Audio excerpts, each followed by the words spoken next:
আজি আমাৰ বৰগলি গাঁও পঞ্চায়তৰ অন্তৰ্গত ৬ নম্বৰ ৱাৰ্ড নতুনকৈ গঠন হোৱা ৰূপহীহাট সমষ্টিৰ অন্তৰ্ভুক্ত ৬ নম্বৰ ৱাৰ্ডত স্বতঃস্ফূৰ্তভাৱে আমাৰ সংখ্যালঘু ৰাইজ ওলাই আহিছে।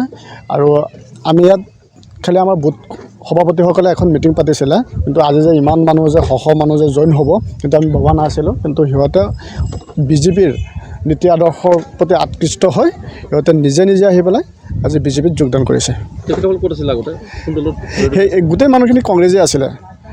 কেলৈ আপোনালোকে জানে, যেতিয়া আমাৰ কংগ্ৰেছ তাৰমানে আমি যেতিয়া পুৰণা কলিয়াবৰ সমষ্টি আছিলোঁ তেতিয়াও আমাৰ বৰগলিৰ পৰা ৬,000 পৰা ৭,000 ভোট কংগ্ৰেছে পায়। আৰু এইটো এটা কংগ্ৰেছৰ দুৰ্গৰ ৱাৰ্ড বুলি ক'ব পাৰোঁ। কেনেকৈ এই ৱাৰ্ডটোত আমাৰ যোৱা পিৰিয়ডত পঞ্চায়ত প্ৰেছিডেণ্ট কংগ্ৰেছৰে জিকিছিলে, ৱাৰ্ড মেম্বাৰ কংগ্ৰেছৰে জিকিছিলে। কিন্তু আজি এইটো ৱাৰ্ডতে ফাৰ্ষ্ট আমি মিটিং আৰম্ভ কৰিছিলোঁ, আৰু আৰম্ভ কৰাত আমি যিখিনি সঁহাৰি পালোঁ ৰাইজৰ বহুত বেছি। আগন্তুক পঞ্চায়ত নিৰ্বাচন কেনেদৰে আগবাঢ়িব? আমি তাৰমানে আমাৰ বিজেপি আজিৰ ডেটত যিখিনি গম পাই আছোঁ, বিজেপি অংকালা খেলিব।